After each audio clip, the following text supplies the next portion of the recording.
ሰላም ሰላም የተከበራችሁና የተወደዳችሁ ኢትዮጵያውያን ቤተሰቦቼ እንደምን አደራችሁ? ሰላም አደራችሁ? እንግዲህ ምንም ይሁን ምንም እግዚአብሔር አምላክ በሚወደው መልኩ እውነትን ለመናገር ነው ወደ እናንተ የመጣሁት። እንግዲህ የሆነ ሁሉ ሆኗል፣ የተፈጠረው ሁሉ ተፈጥሯል።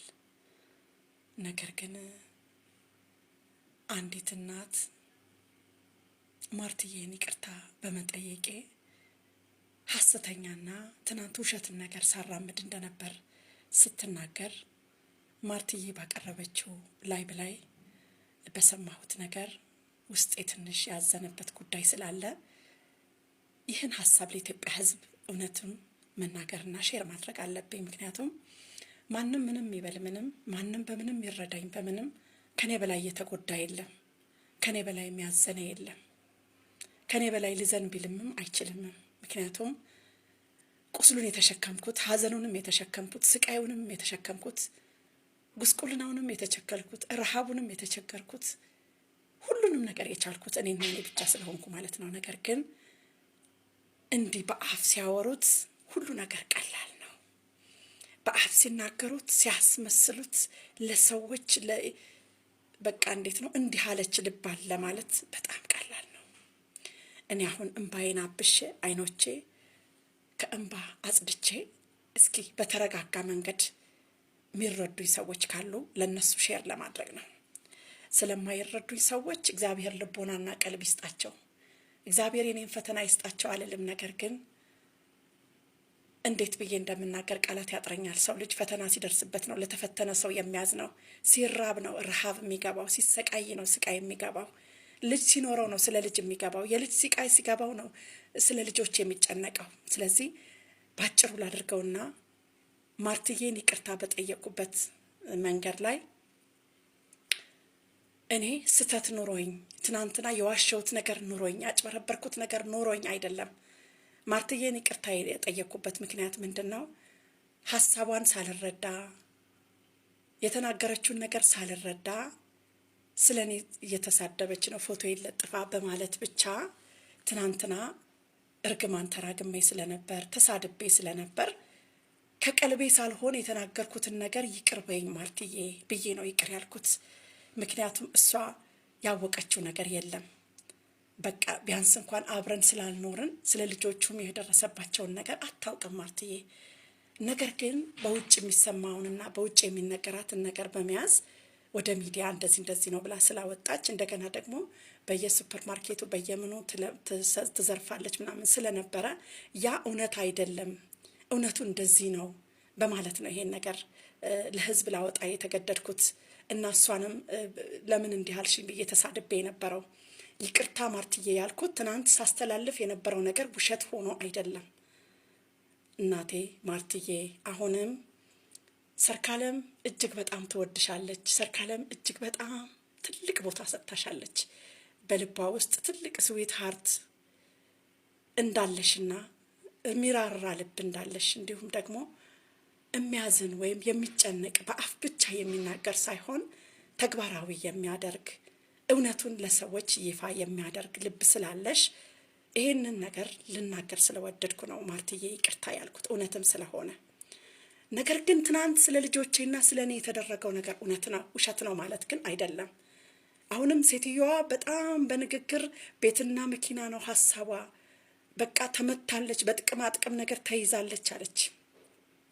ቁጭ ብላ ቤትና መኪና ነው የምትፈልገው አለች። እግዚአብሔር ያሳያችሁ ውድ ኢትዮጵያውያን ቤተሰቦቼ። ቁጭ ብሎ ቤትና መኪና ማንም ይጠላል አለች። ድጋሜም ደግሞ እንደዛ ግን አይደለም።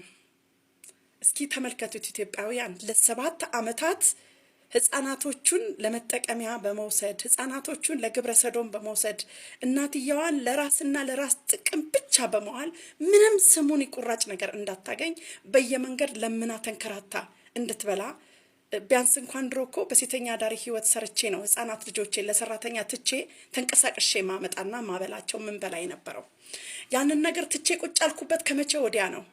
ህፃኑ ልጄ ጥቃት ከደረሰበት በኋላ የነገረኝን ነገር ሲነግረኝ የደረሰበትን ስቃይ ሲነግረኝ ግብረ ሰዶም ጥቃት እንደተፈጸመበት ሲነግረኝ ከእንግዲህ ወዲህ ልጄን ትቼ አልሄድም በማለት ነው ቤት ውስጥ እርፍ ብዬ ቁጭ ብዬ ህፃናት ልጆቼን ይዤ በየመንገዱ እየለመንኩ ስበላ የነበርኩት ማለት ነው። ነገር ግን እያጭበረበርኩ እየዋሸው በውሸት ተደፈሩ ብዬ በእነሱ ሳንቲ ልበላ አልነበረም። ተዉ ኢትዮጵያውያን ተዉ። ሴትዮዋን እናድናት። ሴትዮዋን ከዚህ ካለችበት ነገር እናውጣት። ጸበልና ጸበል ነው የሚያድናት። በዚህ ቦታ መሄድ አለባት፣ በዚህ መንገድ መሄድ አለባት የሚባል ነገር ስላለ እኔ አሁን ጸበል ቦታ አይደለም ያለሁት፣ እኔ ቸርች ነው እየሄድኩ ያለሁት። እግዚአብሔር ፊት አራኩም፣ እግዚአብሔር ደጅ አራኩም። ቸርች ሄዳለሁ መሄድ ባለብኝ ሰዓት ከእግዚአብሔር ጋር እየተገናኘው ነው። እግዚአብሔርን ባላቅማ እስካሁን እኮ የለሁም ኢትዮጵያውያን። ነገር ግን እግዚአብሔርን አውቃለሁ። ነገር ግን ይህ ክፉ ሰይጣን ተስፋ እያስቆረጠ ብሶት ውስጤ እየመጣ አጠገቤ ማንም ስለሌለ ስራም ስለሌለ ነገሮች ሁሉ ክራውድድ ሆኖ ተዘጋግተው ስላሉ እንዲፈቱ ትናንት የበደለንን ትናንት ብዙ ነገር አሰቃቂ ወንጀል የፈጸመብንን ግለሰብ ሳይቀር በማግኘት እኔንም በማምጣት ሁለታችን አንድ ጠረጴዛ ላይ አድርጎ ለምንድን ነው እንዲህ የምትባሉት? ለምንድን ነው እንዲህስ የምታደርጉት? በቃ ህፃናቶቹን ትታችሁ እስኪ ህፃናቶቹ ዞር ብለዋል አይደለ? እስኪ እኔ ያስከፋኛል ያልኩት ግለሰብ ወንጀል ይፈጽምብኛል ያልኩት ግለሰብ እሱን በማግኘት ሰርካለምን በማግኘት ማርትዬ ጋር ሆኖ በጠረጴዛ ዙሪያ መነጋገር፣ ጉዳዩን መፍታት። ለ8 ዓመት የተፈጠረ ኬዝ ለ7 ዓመት በእናትና በልጅ ላይ የተፈጠረ የግብረ ሰዶም ጥቃት ውሸት ስለነበረ አትበሉ። በእናታችሁ እንደዚህ አትበሉ። በእናታችሁ ይሄንን ያንቀጠቅጠኛል፣ ያንገበግበኛል። ምክንያቱም ልጆቼ ናቸው።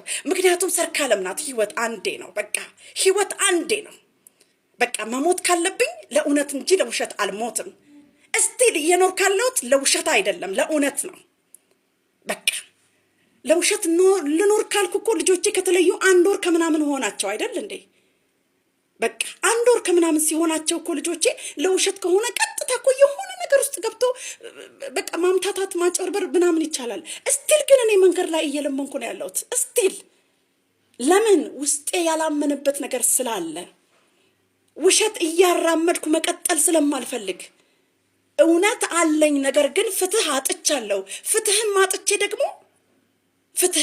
ደግሞ አሁንም ደግሞ ውሸታም ናት እባላለሁ። አሁንም ትናንት ስታራ ይሄ ነው ክብሪት መጫር፣ ነገር መፈለግ ማለት ይሄ ነው። ወደ ስምምነት እናምጣ ማለት ሲቻል፣ አዲስ ህይወት እንፍጠር ማለት ሲቻል፣ ህፃናቶቹ ባሉበት ትምህርታቸውን መቀጠል እንዲችሉ ማድረግ ሲቻል እንደገና ህፃናቶቹ አደጋ እንዲደርስባቸው እንደገና ከደረሰባቸው የግብረ ሰዶም ጥቃት ውጪ ሌላ አደጋ እንዲደርስባቸው ለማድረግ ክብሪት መጫር፣ ለዛ ዝም ብሎ ለሚሰማው አካል ማለት ነው። ትናንትና ስታራምድ የነበረችው ነገር ውሸት እያላችሁ እኔ እንደገና የብሶቴን የውስጤን እውነቱን እንድገልጥ እያደረጋችሁ ሰውና ሰውን ለማባላት አትፈልጉ። ማርትዬ የሄደችበት አካሄድ ትክክልና ትክክል ነው። በቃ እቺ ሴት በቃ ቶሎ የሆነ አፋጣኝ የሆነ እርምጃ እንዲወሰድላትና መሆን ያለባትን ነገር እንድትሆን ወደ ስራ ዓለም እንድትመለስ ልጆቿን እንድታገኝ ወደ ራሷ እንድትመለስ መጥፎን ነገር አርቀን ጥሩ ነገር በማሰብ ወደ ጥሩ ነገር እናምጣት ማለት ይሄ ትክክል እግዚአብሔር የሚወደው ትክክል። በእግዚአብሔር በእውነት እኔ በጌታችን በመድኃኒታችን ባለም መድኃኒት በኢየሱስ ክርስቶስ ስም በእውነት አንቺ ላይ ያለው ትልቅ የሆነ መሳሪያ አሁንም እስከ መጨረሻው ይቀጥል። እውነቴን ነው። ቀና ልባለሽ ማርትዬ። ጥሩ የተናገሩትንም መጥፎ የተናገሩትንም አንቺ ታውቂዋለሽ በውስጥሽ። ነገር ግን አሁንም ሐሜትን እናቁም። ተናግሬያለሁ። የሚታማ ስጋ የለኝም ብያለሁ። በቃ እኔ አትሙኝ። ለጥቅም ብላ ነው ለመኪና ብላ ነው አዳነች አበቤ የጠራችው ዝናሽ ታያቸው ብሎ ሰው እኮ ሊረዳሽ ይችላል።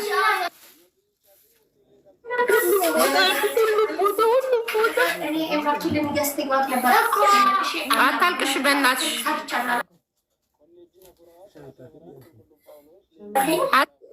የምጠይቅሽ ጥያቄ አለ፣ ጥያቄን ትመልሽልኛለሽ። አታልቅሽ። ሁሉም ሰው ለህሊናው፣ ሴት ልጆች ናቸው፣ የምንወድቅበትን አናውቅም። ለህሊናው ሲል የሚፈልገውን ነገር ያደርግልሻል። አሁን አንቺ መነሻ 150 ነው የፈለግሽው። እኔ በቃ ትንሽ ነው አሁን የልሽ ቤትም ያለሁት እንትን ነበረ ጥገኝነት ነበረ። ያው ቪዲዮ ለቅንሽ ብለው ያው ውጪ ብለዋል። በቃ እኔ ገደ ምግብ እንጃው ያለ ችብስ የምሰራበት ትንሽ ነገር ነው። በቃ እኔ ብዙ ነገር አልፈልግም። እሺ ችምስ የምትሰሪበት ምን ፈለግሽ?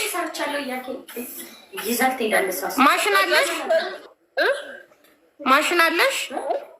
እሱ የለኝም ስልሽ እዛ ስትሰሪ አሁን መንገድ ላይ ምናምን እንደ ድሮ የሆነ ቦታ ተጠቅተሽ ኪራይ አለ ወይ የምግብ ቤት በር ላይ እንደ በፊቱ ላይ ዝም ብለሽ አሰሪም አሁን እንደዛ አይቻልም። የት ሰፈር ነሽ? እኔ አራብሳ እና ተከራይቶሽ መስራት ፈልገሽ ነው? ትንሽ ነገር ነው እኔ ስልሽ በቃ ብዙ ነው። እኔ አሁን ቢሆን አንቺ ስላለ ነው እንጂ እኔ አልፈልግም። ማርያም እኔ ልጄን ይዤ ልለምን በቃ መንገድ ላይ ልለምን። አታልቅሽ፣ ቆይ አታልቅሽ። ወደ መፍትሄው እንገባለን። ማለት በማልቀስ ሳይሆን ቁጭ ብዬ ለምናለሁ በቃ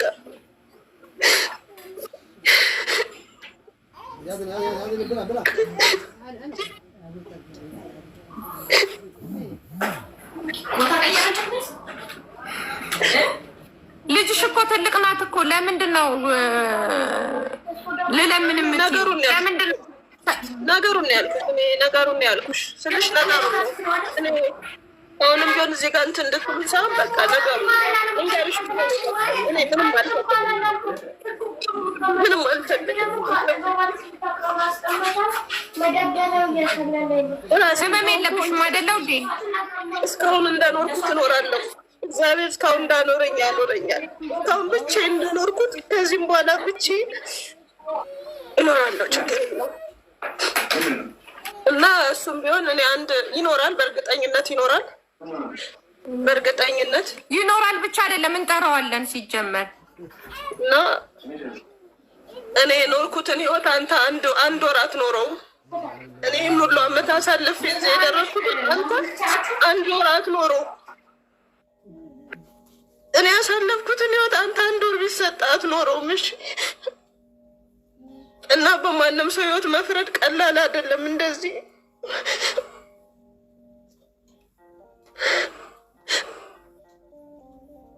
እና ብዙዎችም አላቅም። እኔ ማውራት አልችልም። ቀጥታ የተሰማኝ ነው። አስቤ አይደለም የምናገረው፣ የመጣልኝ ነው። ምክንያቱም ምንም የምደብቀው ነገር የለም። እቃም ደበቀች ተባልኩ፣ እቃ አሸሽ ተባልኩ። እኔ ይሄ ሶፋ አሸሸው አላሸሸው ምን ላተርፍ?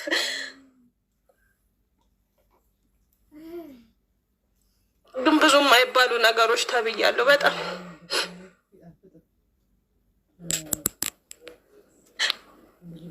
መመዛዘን ለራስ ብለው ከስር ይጽፋሉ። አልሰራም ብለሻል። ያው ድንች እሰራለሁ እያልሽ አይደል? ኧረ እኔ ጭራሽ ያላዳመጡትን ነው። ጭራሽ ዝም ብለው ነው የሚያወሩት። ብታይ ያላዳመጡትን ነው እና እኔ አሁን በቃ እናት አመሰግናለሁ። እግዚአብሔር ያክብርልኝ። ለሌላ ሰው እርዱ። እኔ ግን ምንም አልፈልግም። አመሰግናለሁ። ለምን ቆይ እንደሱ አትበይ። ለምን መሰለሽ እኔ ቢያንስ እሺ ማለት ሆድ ብሷት ነው ከፍቷት ነው። ግን እኛ ቤት ውስጥ በጣም ችግር አለ ማለት ነው። ማን ነው እጆ ስልክ ደውሎ ጠራኝና ከጠራኝ በኋላ ሌላ ቤት ገብቶ እንዴት ነው አትጠነቀቁም እንዴ? ለሰው ሞራል ከጠራህ በኋላ እኛ ቤት ትፈለጊያለሽ ብለህ ካልክ በኋላ ሰው ቤት ገብተህ እንደዚህስ ማለቱ ለምን አስፈለገ? ጆ አላልኩም። እኛ ገስት ላይ ያሉት ሰዎች ናቸው ሀሳብ የሰጡት። እዛ ጋር ስለዛ ጉዳይ ሲነሳ ገስት ላይ ያሉት ሀሳብ ሲሰጡ ነው አይደለም።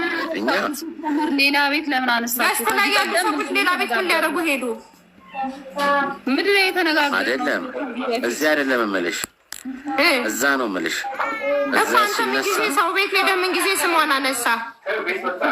እዛ አይደለም ያነሳሁት፣ ሀሳብ ሲነሳ ነው እምልሽ። እዛ እራሱ ነው አለች እኮ። የት አለች? ነይ ውዴ። እራሱ ገስት ላይ ሄዶ እኔን ከጠራኝ በኋላ አንቺ ቤት ትፈለጊያለሽ ብሎ በስልክ ጀመር። እኛ ጠርተናታል አይደለ? ለምን ማውራቱ አስፈለገው? ሰው ቤት ሄዶ ለምን ማውራቱ አስፈለገው? እዚህ ጋር የያዝነው ጉዳይ ለምን ሌላ ቦታ እንዲወራ ተደረገ? አይደለም ሀሳብ ሲነሳ ሲወራ ነው። ለምን ይነሳ? እንዴት አንድ አይነት ሀሳብ ለሰው ቤት ሄደህ ታነሳታለህ? እዚህ ጠርተናት የለ እንዴ? ራስህ ደውለህ ጠርተሃት የለ እንዴ? እኮ እየጠበቅኳት ነው።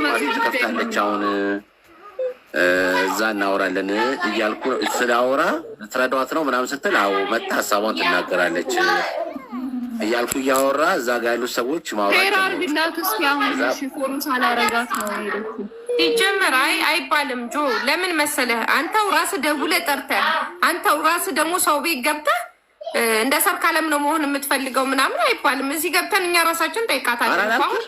በጣም የሚገርመው ነገር ቀላል ነገር ነው የጠየቀችን። ችብስ ማሽን አለች። ችብስ ማሽን እኔ ራሴ እገዛላታለሁ። እርዳታም አያስፈልገውም።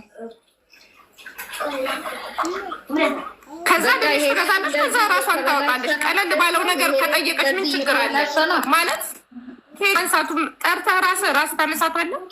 እዚሁ ታገኛት የለ ቸኩለህ እዛው ሄደህ እንትን ከምትላት አዚ ያወራሽ እንዴ ይሄ ቤት እንደዚህ ተበላሸ ወይ ብዬ ነው ገርሞኝ ነው።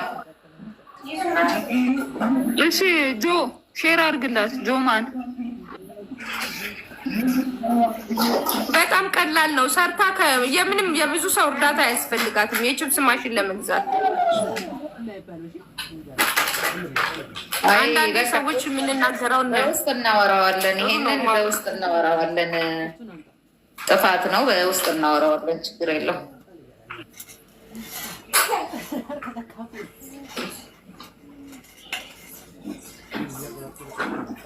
ሰው አያልቅስብን በእናታችሁ። በእኛ ቤት በተለይ በእኛ ስህተት ሰው እንዳያለቅስብን። ጆማን እግዚአብሔርን ጆ ተደውሎለት ነው ቢቻል እየደወለ ነው።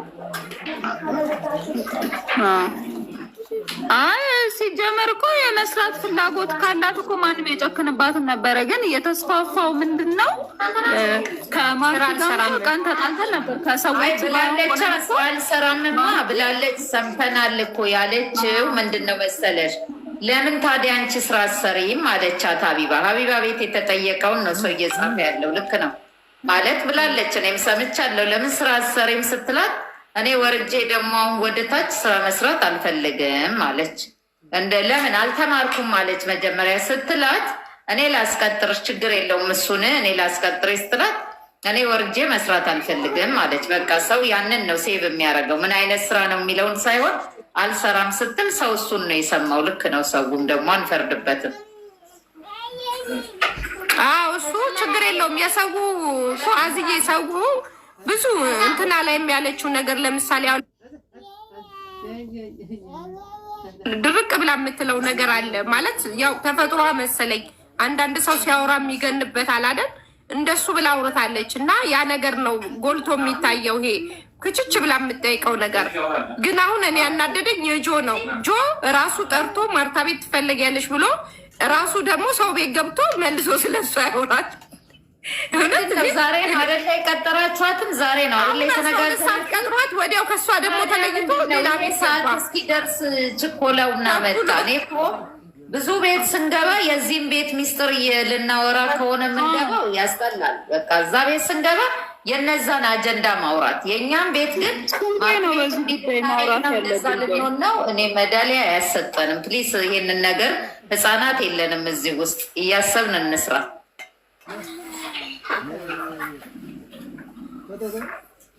ዞሮ ዞሮ የጠየቀችኝ ጥያቄ